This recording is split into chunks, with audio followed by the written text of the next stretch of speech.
Everyone, good morning, welcome back to my new blog. তো আমি মোটামুটি সকাল সকাল ঘুম থেকে উঠলাম, উঠে ফ্রেশ হয়ে গেছি। এখন বেরোচ্ছি একটুখানি ওই যে বানাচ্ছি ওই টাওয়ারটা, সেটা একটু কমপ্লিট করতে যাব আজকে এখন। তারপর যাব স্কুলে। তো এখন আপাতত খাওয়া দাওয়া করবো, খাওয়া দাওয়া করে বেরোবো।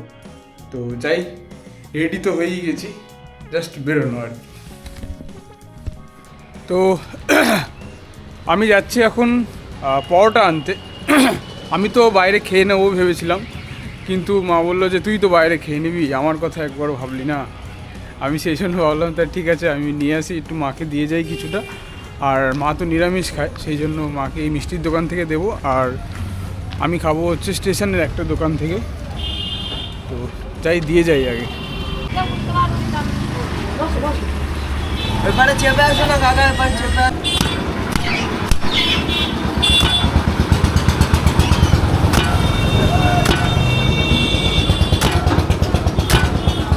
কই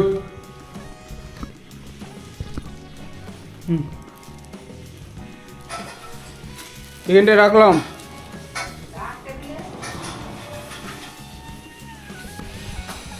মার জন্য তো পরোটা দিয়ে গেলাম, এবার আমি বেরোবো।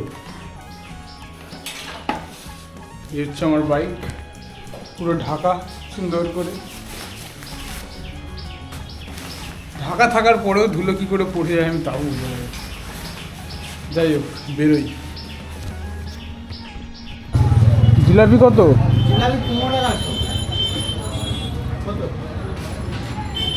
300 দিয়ে দাও। গরম নাকি?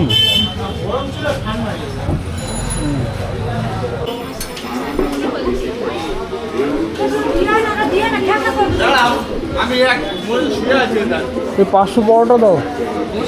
500 গরম হবে এটা? গরম ও দিয়ে দাও।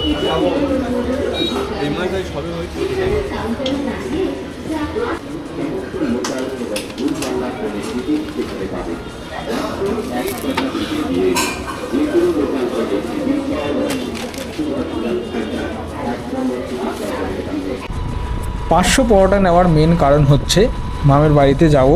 ওই জিনিসটা মামের বাড়িতেই রয়েছে, যেটা করছি আমি, মানে টাওয়ারটা। তো ওখানে গিয়ে আগে পরোটাটা তিনজন মিলে খাবো। খাওয়া দাওয়া করার পর তারপর কাজটা নিয়ে বসবো আর কি।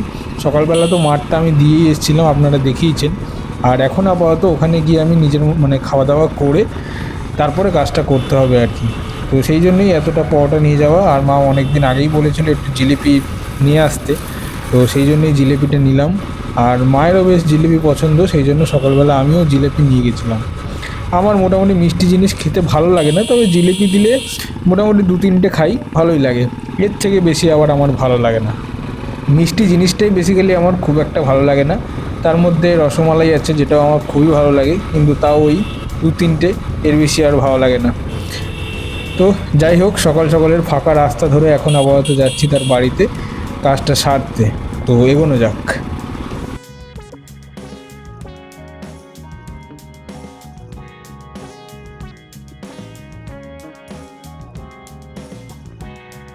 তো মোটামুটি আমার খাওয়া দাওয়া কমপ্লিট হয়ে গেছে, এখানে এসেই খেলাম। আর এখন যে কাজটা করব সেটা হচ্ছে এইটা, যেটা দেখাচ্ছি আমি এখন। এত দূর হয়েছে কাজটা, এই যে কাজটা এত দূর হয়েছে, মোটামুটি ভালোই লাগছে দেখতে, খারাপ লাগছে না। আর এসব রং ঠং, ওদিকে কেরোসিন তেলে চুবিয়ে রেখেছি তুলিগুলো। লাইটটা যাবে।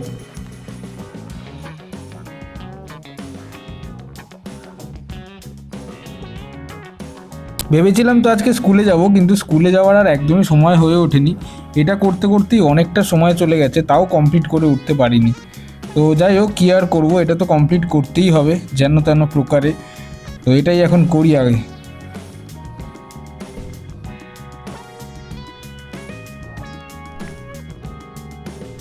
কাজটা আপাতত এত দূর হয়েছে, মোটামুটি দেখতে ভালোই লাগছে।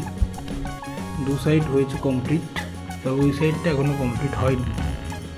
তো দেখা যাক কতক্ষণ সময় লাগে। এখন আপাতত খাওয়া দাওয়া করব, খাওয়া দাওয়া করে তারপর একটু কাজ আছে, তারপর রাতে আরেকবার এটা নিয়ে বসতে হবে।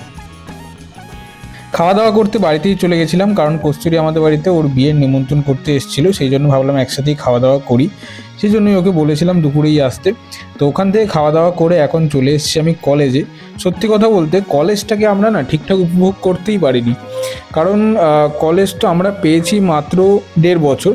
এই হচ্ছে সেই কলেজের সিঁড়ি, কলেজের করিডোর, এইখানে একটু খেলা টেলা হতো, বেশ ভালোই লাগতো ব্যাপারটা। কলেজের কথা সত্যিই মনে পড়ে, কলেজের দিনগুলো সত্যিই মনে পড়ে, কলেজের বন্ধু বান্ধবী যারা যারা ছিল সত্যিই খুব মনে পড়ে তাদের কথা। অনেকের সাথে খুব ভালো বন্ধুত্ব হয়ে গেছিলো, অনেকের সাথে অন্তরঙ্গতা অনেক বেড়ে গেছিলো, আবার অনেকের সাথে এমন হয়েছে যে পরিচয় হচ্ছে খুব ভালোভাবে, কিন্তু লকডাউন হয়ে যাওয়ার জন্য সবই বন্ধ হয়ে গেছে। তো যাই হোক, এখন সরস্বতী পুজোর কাজ চলছে কলেজে, আর এখন আপাতত বাড়ি যাব, আবার ওই কাজটা করতে হবে, করে তারপরে বাড়ি গিয়ে খেয়ে দিয়ে ঘুমিয়ে পড়বো। তো আমার ভিডিওটা এই পর্যন্তই আজকে। তো টাটা, আজকের মতন এই পর্যন্তই। আর ভিডিওটা যদি ভালো লাগে থাকে তাহলে অবশ্যই সাবস্ক্রাইব করেই দেবেন। টাটা।